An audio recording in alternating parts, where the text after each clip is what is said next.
Hello everyone, this is Dr. Scott Haggerty with Elite Health and Wellness, and we are here today for the Food as Medicine presentation. So I'm very excited to bring this to you because this is one of my biggest passions. I love to go and teach people about how foods directly relate to their immune function because I find it to be one of the places where there's the greatest confusion. There's so much correlation between your day-to-day health, your likelihood for disease, and the foods that you consume on a day-to-day basis. So we're going to dig in here to several different topics, and we're going to lay out some terms here upcoming. I really look forward to some feedback and additional questions that you may have. So if there are things that you run into where you would like some additional clarification, or you'd like me to go through and do additional webinars on, I'd be more than happy to. Leave your feedback either on the Google Plus page. You can get us through Facebook. All of them have the link back to the Elite Health and Wellness website as well. So I look forward to your feedback. Hope that you enjoy the presentation, and I will go ahead and get started. The first concept here we need to talk about is the diet-health connection. We're going to lay out a few key terms, inflammation being the base for the entire concept here.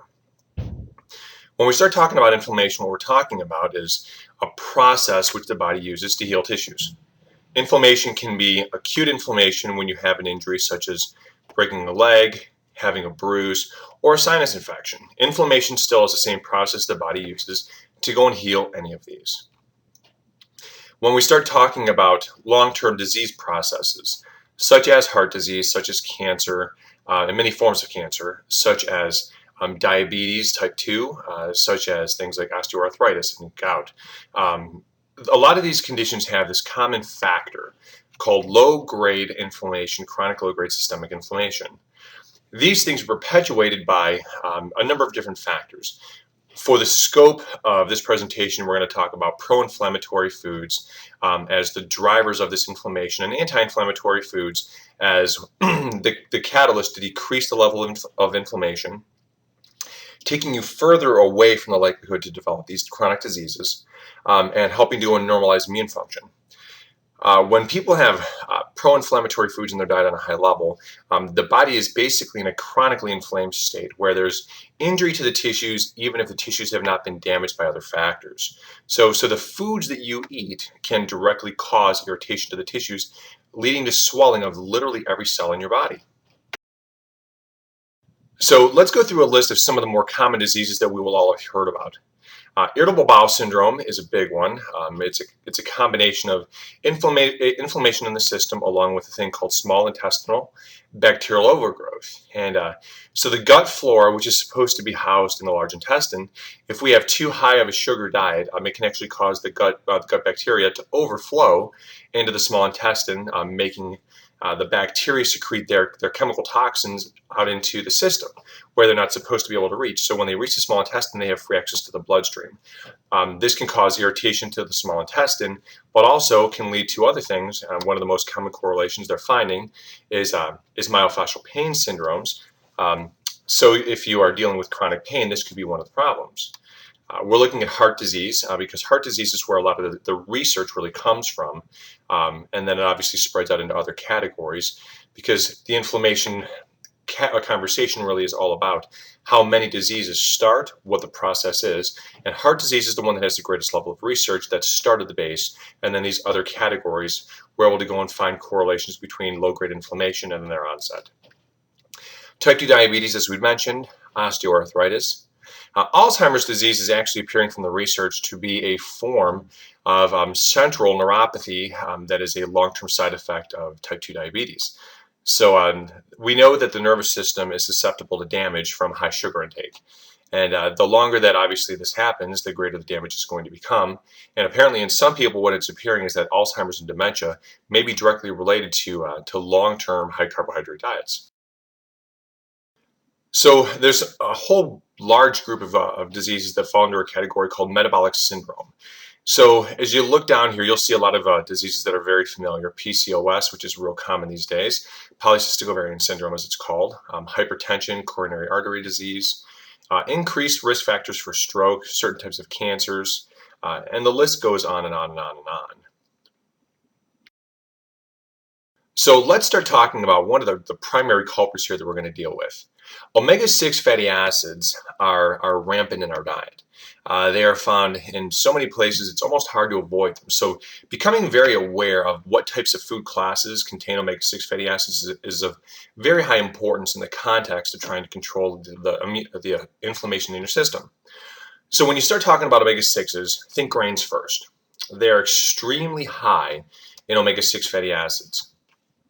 You look at your wheat grains, you look at a lot of your rices, any type of a grain-based product, think omega-6s, because their cell wall that makes each one of these individual organisms up, they have an outside layer of the cell membrane that is bound by a lot of fats, and the primary fat that's in them is these omega-6s. So what basically happens is when you ingest, let's say, wheat pasta, okay, you eat the wheat pasta, it's digested, broken down by your body, and it releases these omega-6 fatty acids. What these omega-6 fatty acids will do is when they come in contact with your cells, they will trigger an inflammatory response within the cells, making them begin to swell, even if these tissues haven't been injured. The more omega-6s that you have, the more cells they contact, the more inflammation that they trigger. That's why this becomes an issue, because now you have all these cells in the body that are becoming irritated and inflamed, even if there's not an injury. And you look, these are real common oils, are very common fatty acids because they're found in most of your daily oils. Corn oils, safflower, sunflower, cottonseed, peanut oil, soybean, and then foods that are made with these, which the list is endless. I mean, your salad dressings, margarines. You can look at just about any type of a packaged food, and if it has an oil in it, it's going to be some type of an inflammatory oil. So as you can see, what this does is the more that you consume these types of products, the more that they activate the immune system, and over a long period of time, what it will do is it will turn the body's immune system against itself in what you would most likely call autoimmunity. So we look at these to try and maintain some form of balance. Science has found there's an ideal ratio of omega-6 fatty acids to omega-3 fatty acids. That ideal ratio is 4:1. Now, to give you a frame of reference, most Americans right now consume an average of 50 omega-6 fatty acids for every 1 omega-3 they take in. Now, that is an enormous imbalance. And that is why we end up dealing with this problem of chronic inflammation, because if every single day of your life you're taking in high doses of omega-6 fatty acids and low quantities of omega-3s, that means that every single day that your immune system is extremely overactive and you're constantly living in a state of inflammation. And you probably know people that you see that are like this and don't even realize it. Think about your friends and family, and maybe even yourself, who are chronically sick, always fighting a cold, a sinus infection, something, and the body just isn't able to go and keep them healthy. These are really important signals for you to realize that this person has an immune system that's really in the tank. Because when you have this chronic overactivity of the immune system because of an omega-6 imbalance, really insufficient on omega-3s, one of the first things that happens is that your immune system has a limited quantity of cells to recruit at any point in time. So if the immune cells are tied up just trying to heal all of the cells in the body that have been inflamed, they are always going from cell to cell to cell to cell to cell, trying to fight just the damage done by the omega-6s overactivating them. Then, let's say you come in contact with a common cold. That common cold gets in, the immune systems are really depleted because they don't have enough cells available. So then that cold gets in and has the ability to go and infect many tissues, becoming a much more significant infection than what it should, and it also lasts much longer than what it should. So these become huge issues because now you're always fighting from behind. It takes a long time to recover. You get sick too often. You're always fighting something. So if you can get the immune system to over time become more balanced by increasing the number of omega-3s and dramatically decreasing the number of omega-6s, the immune system will fortify. It'll get stronger. Your defenses will become faster. You will become sick less often. The body itself will begin to heal. Now, some of you may be thinking, I'm already unhealthy and my body's, already kind of broken down. Keep in mind, this doesn't change regardless of your age. You could be young, you could be old. Where you're at today is the starting point. Where you want to be is the end point. So you could be 6 or 60. If you're 60 years old and you've lived an unhealthy lifestyle, okay, we can't change the past. What we can do is we can look at making changes today to try and help to go and modify the future. your health can still radically change no matter what your history has been like. So look at every day as a new starting point so that you can go and start making these healthy lifestyle choices to try and help to modify the future, because you can still dramatically reduce your risk factors for diseases and maybe stop some disease processes in their tracks by changing the way the body's chemistry works. So if you look at the modern diet, let's lay out a couple of basic concepts. So this is about what the diet breaks down as on a daily basis for just about every American. About 10% of it is dairy products. Now, for this conversation, we're going to call dairy products inflammatory neutral. There are certain conditions that would change that. If you have rheumatoid arthritis, then you need to avoid dairy altogether because it will dramatically trigger your immune system if you are rheumatoid. Okay, but for this conversation, if you're generally healthy, no significant disease, called dairy neutral. 1 to 2% of the diet is typically made up of alcohol. 20% of the diet is made of refined grains, pastas, breads, and cereals, which is a huge issue. 20% refined sugars. And when you consider refined sugars, that's the added into your foods. That's what you drink if you're drinking soda, if you're drinking juices, or if your kids are drinking juices. And 20% refined vegetable oils. And then 15 to 20% of the diet is going to be made up of obese meat. Obese meat is the fatty meats, a lot of marbling, obese pork. So when you start looking at those middle four, the grains, the sugars, the vegetable oils, and the obese meat, these are huge issues because all of those lead to inflammation in the system, increasing the risk factors for many chronic diseases because they all drive up immunity. They all have different factors, including the ability to overly sensitize the immune system, causing you to not be able to react effectively, but also leading down different pathways for different diseases. Refined sugars are one of the biggest issues that we're dealing with today because the grains in particular are very high in carbohydrates, which is one issue. And then cane sugar or your corn syrups, they are also super high in sugars and have problems with being metabolized, leading to obesity. But they also act like the proverbial bull in the china shop when they get into your bloodstream. Because left in your bloodstream for too long, sugars act as free radicals, and they will cause lots of damage and additional inflammation to the system. Your refined vegetable oils have a few different issues. One is that they can contain trans fats. They're also very high in many of your omega-6 fatty acids, and certain oils also have proteins that are part of their makeup that are also very allergenic. So those are just some simple things. And your obese meats, you're looking at those being long-chain saturated fatty acids and also high in omega-6 fatty acids. Because obese meats from traditional, like your industrial farms, they feed the animals non-native diets. So you're giving cows who normally would never eat corn, they would normally eat grasses and vegetables and things like that from the wild. You're giving them foods because corn is extremely high on omega-6 fatty acids. You're giving them these corns and other byproducts and grains to fatten them up so that they will produce more meat and mature earlier so that you can get them to slaughter faster. These animals now are extremely high in saturated fats, the bad kind, extremely high in omega-6 fatty acids, plus other chemicals such as antibiotics, the stress hormone cortisol.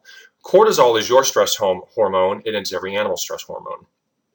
When you're under stress, cortisol, this chemical is secreted by your body, and it will decrease the level of immune function and increasing the level of inflammation in your body as an immune response. So for people who are chronically stressed, this becomes a bigger issue because your cortisol levels are already high, and you've got these other factors that can be dramatically lowering your immune function. And then the other area which we need to look at is 10% fruits and vegetables. That's a huge issue because these foods are extremely anti-inflammatory and should be in much higher quantities in the diet than what they are. So we'll talk a little bit about some ways to go make some modifications to try and bring you back into balance.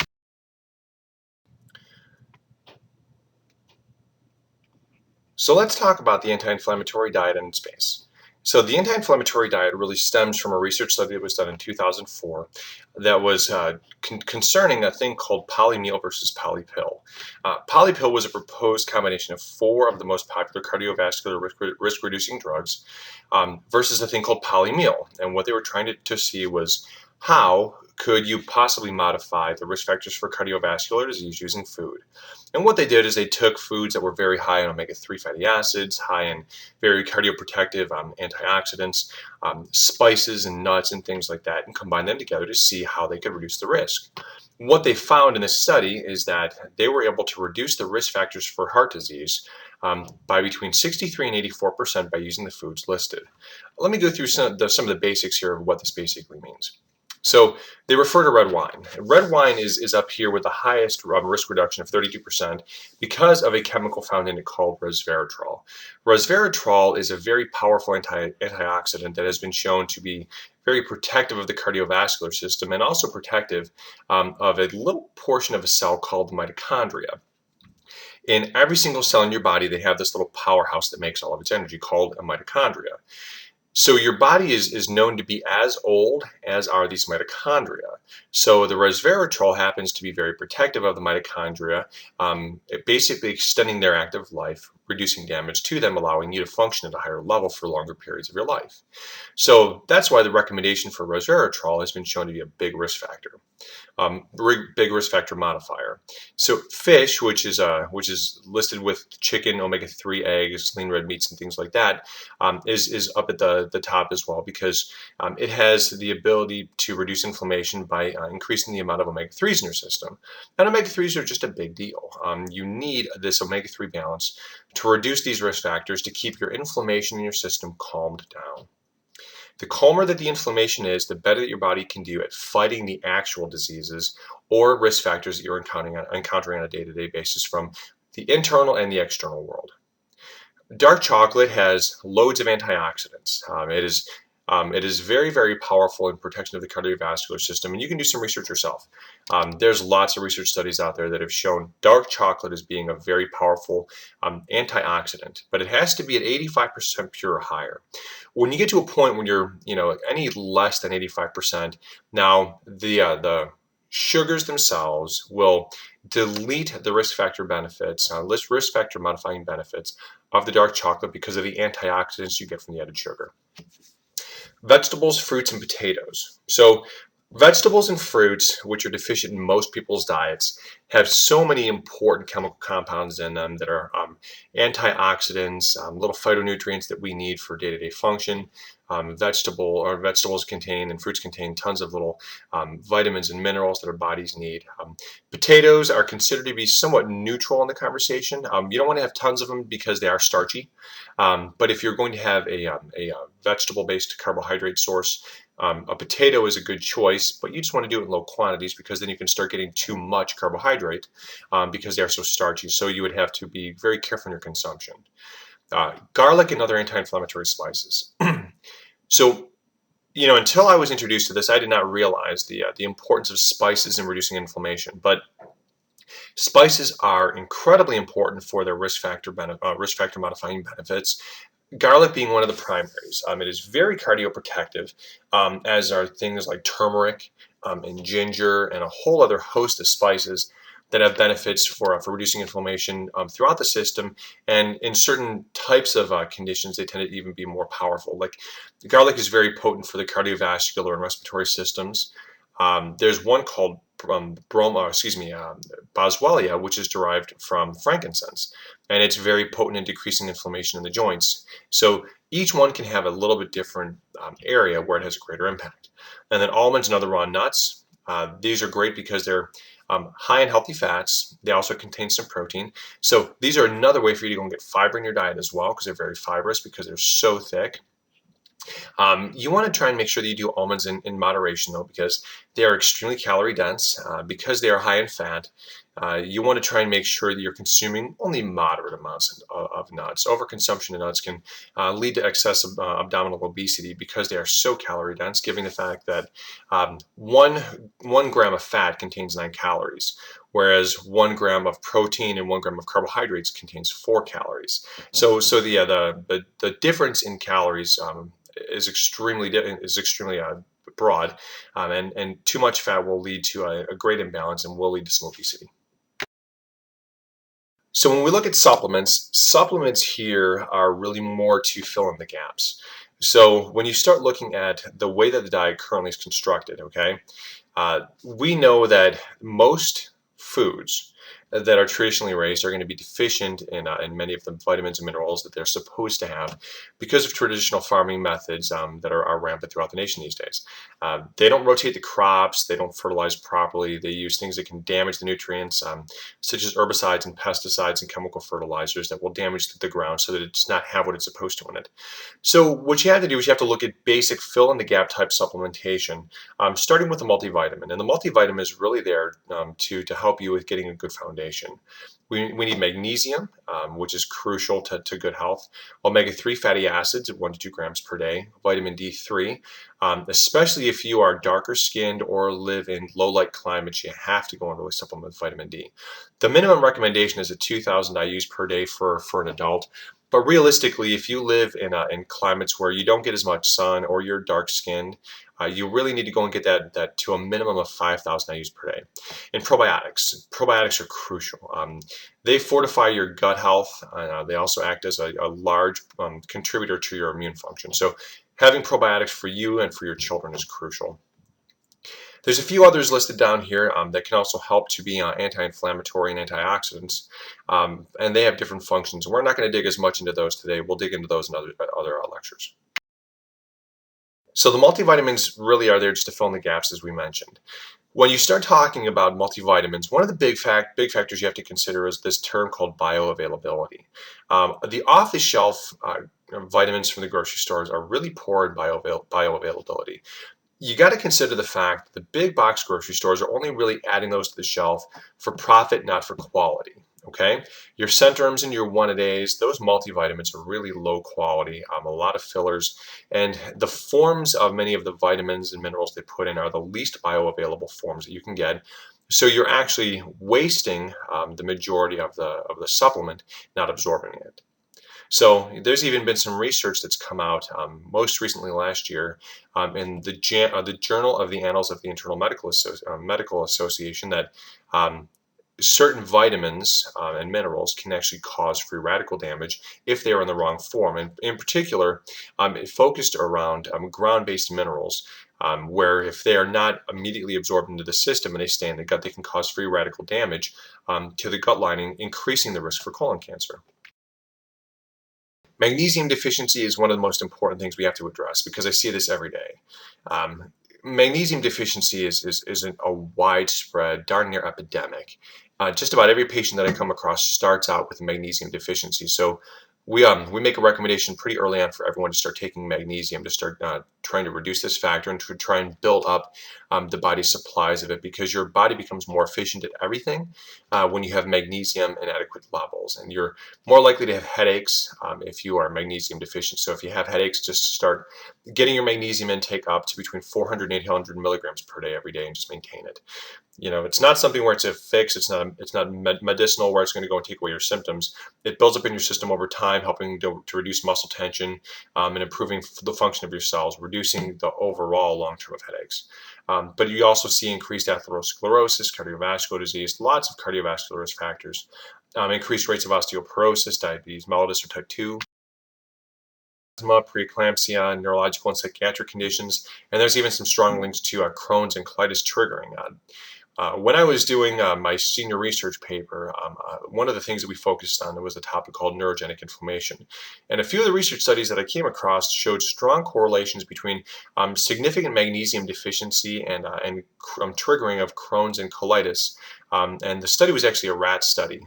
But again, if they can trigger it in another animal, then there's a strong likelihood there will be a strong correlation between that condition and humans when it's extrapolated out. So it has magnesium has important biochemical function in over 300 different reactions in the body.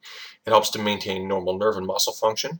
It supports a healthy immune system, keeps the heartbeat steady, helps your bones remain strong, helps to regulate your blood glucose levels, and it aids in the production of energy and protein. So you can see that at a very basic level, just from this, there are so many things that it's essential to. So make sure that you're having your magnesium levels consistent throughout the day. There is ongoing research into the role of magnesium in preventing and managing disorders such as high blood pressure, heart disease, and diabetes. And ironically, a lot of the meds actually pull magnesium from your system. So making sure that you are supplementing magnesium if you already are on any medicines to try and help to go and regulate blood pressure, or anything like that. Make sure that you do already have magnesium in your system.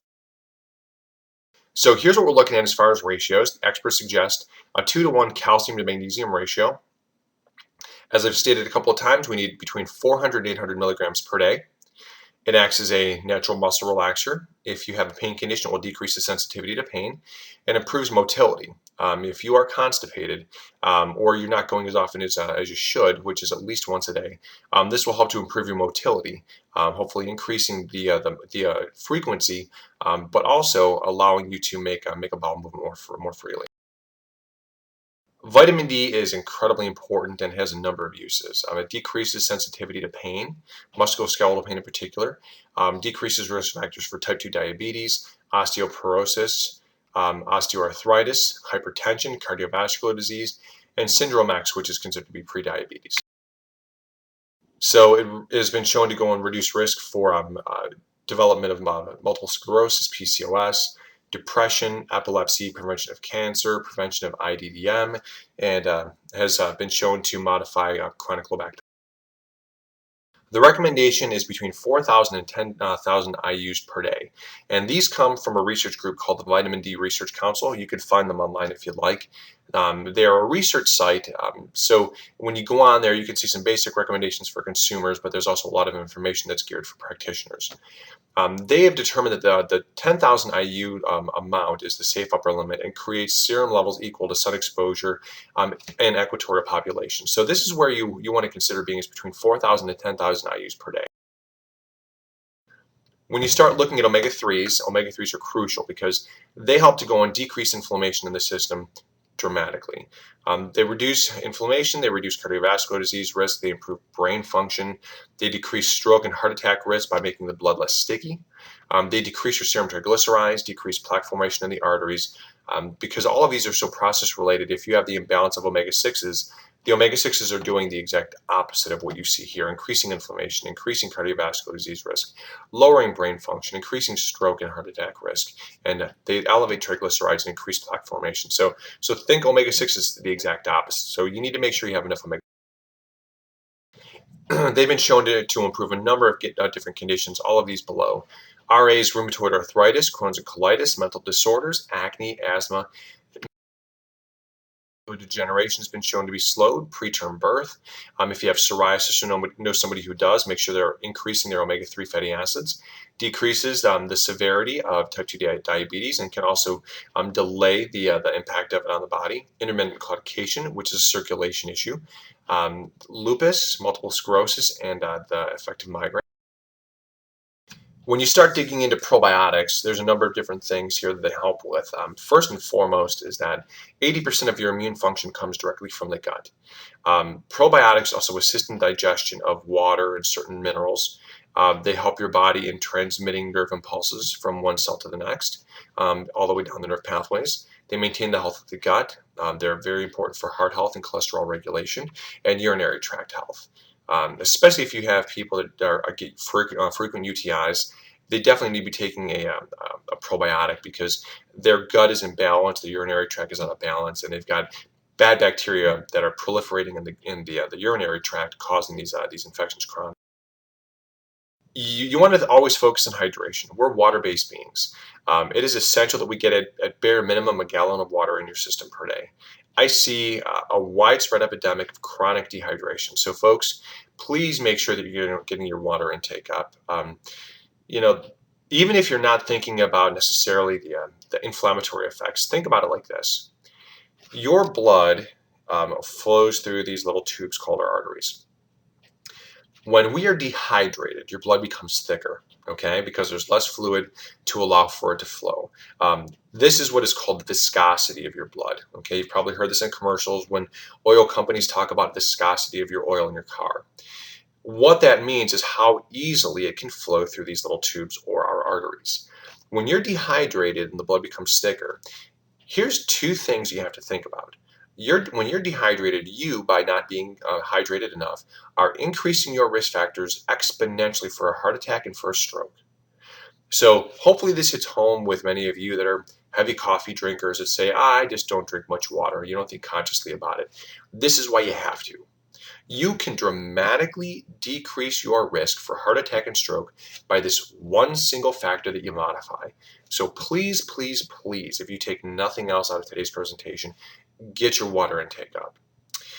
We're water-based beings, so our bodies are mostly made of water. So, and every reaction in our body comes from a reaction that happens inside of water, no matter what cell it is.